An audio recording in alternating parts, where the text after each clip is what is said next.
This morning, I pulled on a sweater I used to love, and it felt like someone else's. Tiny, but it made me wonder who I am now. Welcome to the Self-Care Café podcast. I'm your hostess, Pami Parker. Here, we take a slow pause from the busyness of life and sit with ideas that help us return to ourselves. Today, we're looking at small, low-stakes experiments that can quietly answer big questions about who you're becoming. I'm so glad to have Dr. Meera Singh with me, behavioral scientist, coach, and someone who makes research feel practical. Meera, welcome. Thank you, Pami. It's lovely to be here. I study how small actions shape identity, and in my coaching, I work with people to test gentle shifts without turning everything into pressure. When you say micro-commitment, what do you mean? Briefly.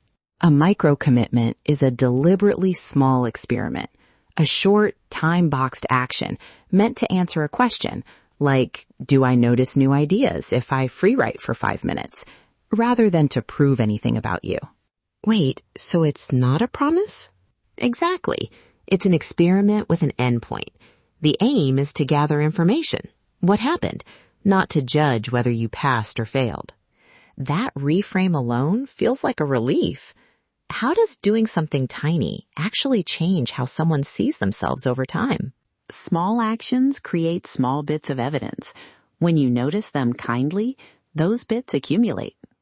Behavioral science shows that noticed actions, especially when reflected on, shift self-perception. If you try something and jot down a single observation, you're building a gentle archive of what works for you. A client of mine, after a big life change, tried 5 minutes of morning writing just to see if it landed.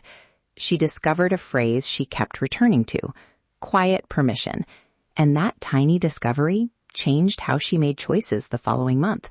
It wasn't dramatic, but it was honest data she could use. I love that, quiet permission. It makes the experiment feel compassionate instead of demanding. Can you give us a simple design framework so listeners can try this without overthinking? Sure. 4 quick steps. Pick one clear question, time box it, connect it to a value so it feels meaningful, and choose a low-pressure way to notice results.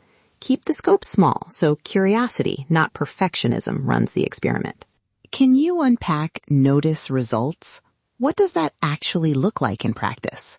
Use one line, date it, 1 word for mood, 1 short note. Noticed clarity, felt awkward, or no change. Or a simple helpful, neutral, or not helpful tag. The point is low friction, so you'll actually do it. Give us 3 tiny, ready-to-use micro-commitments people can try this week. Very practical. Okay. 1, a 5-minute writing experiment. Question: do I notice new ideas when I free write for 5 minutes? Time box: 3 instances this week. Measure: 1-line note. I noticed. Short and doable. I can see people fitting that into a coffee break. 2, a 1-meal boundary. Question: does setting 1 boundary at a meal change how I feel afterward? Time box: pick 1 meal this week. No phone, no extra tasks, or no yeses to added requests. Measure: rate comfort 1 to 5 and a 1-word note. That could be radical for some folks. I can feel the relief already. 3, a 2-day wardrobe test. Question: do clothes that feel more like me lift my energy? Time box: pick 2 days to wear a different style and notice energy and confidence. Measure: 1 sentence about energy and any small differences in how you move through the day. Some listeners might hear that and think, isn't that vain? I hear that a lot. Framing matters. This is about energy and alignment, not appearance. The question is about how your clothes affect your inner state, and that is information. Let's do a short setting practice now, about a minute, to help you choose 1 micro-commitment. If you're driving, bookmark this for later. Otherwise, place a hand on your heart if that feels safe, and breathe with me. Inhale to a slow count of 4. Feel the breath soften your shoulders. and exhale. Notice a small corner of your life that feels uncertain. Work, home, rhythm, or friendships. Picture a tiny question you could test. What happens if I try 5 minutes of? Keep it small and kind. When an experiment comes to mind, imagine doing it once. What do you notice first? When you're ready, open your eyes and jot. Experiment, when, and one quick way to notice results. A couple quick tracking tips: use your phone notes or a sticky note. Date, one-word mood, and one short observation. Or use a simple helpful, neutral, not helpful tag. And give the test an expiration. I'll try this for 3 instances and then review. That keeps curiosity from becoming obligation. I want to name a common pitfall.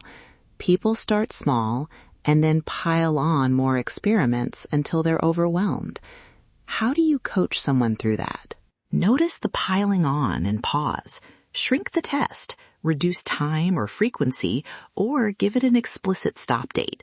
Change language from I must to I will try, and celebrate tiny signals. Even a slight lift is progress. The experiment is data, not proof of worth. To bring this home, micro commitments are small, time-limited experiments framed with curiosity and kindness. They're aligned to values, noticed without judgment, and designed to produce gentle data that helps you trust yourself again. Scale down first. Tiny is the point. And be attentive to patterns. 2 or 3 small experiments pointing the same way are more meaningful than one big attempt. If you're unsure where to start, try the 5-minute writing or the 1 meal boundary this week and notice kindly. Thank you, Mira. For everyone listening, we've put 3 printable templates and a gentle tracking worksheet on our site. Visit selfcarecafe.example.com to download them and to share how your experiments go. Come as you are. Leave nourished. Thank you for listening.